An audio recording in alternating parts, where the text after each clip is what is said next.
Okay, so this is a nice opportunity. We viewed this roof using a pole camera, and we did recommend from a financial cost basis that the roof was actually recovered rather than patch repaired. Even though this roof only dates to the 1950s, you can see along the ridgeline it's been buttered up, which is basically where sand and cement is used to be pushed into the gaps of the cement that's already failed. This was done about 5 years ago, and you can really clearly see the stuff is falling out now. It's just loose on the roof covering. So again, for a repair that probably cost them 200-300 quid, and they've only got themselves an extra 5 years out of it. But again, this one really needs a nice dry ridge kit being put on it. Again, so that sort of cost would be £800 to £1,000. And then as we move along the ridgeline, you can see the chimney flashing there. You can see it's lifted on the front corners, and this one will obviously need replacement as well. It's not particularly good weather-tight seal. It looks a lot worse from the back. And then again, the ridge, you can see there quite clearly, the ridge has got an awful lot of missing mortar, and that will all need to be replaced as well. Again, dry ridge kit's the way forward now under the British standard. So just that on its own, ridge, flashing, say, you're looking £1,500 at least, really, to get that sort of work sorted. And then on the front, you can see there's one clearly obvious slip tile on the bottom corner, but this is part of a bigger problem.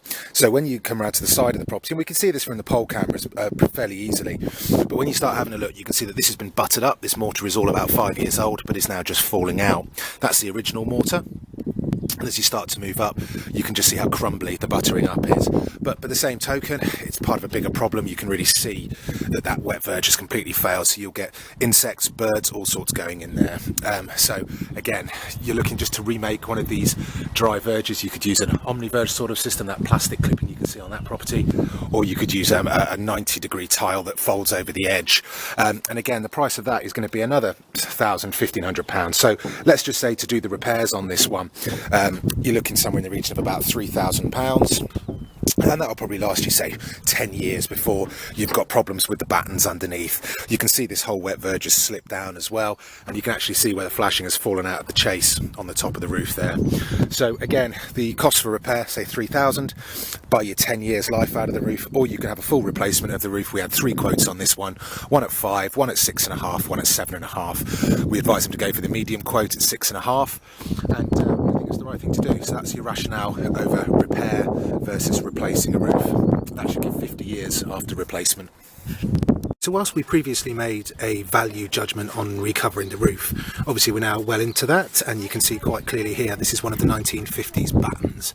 So these are nailed onto the rafter, and then the tile is hung on top of the batten like that on the nibs. As you look at the condition of the timber of this batten though, you can quite clearly see the cuboidal cracking and the white mycelium growth of some level of rot.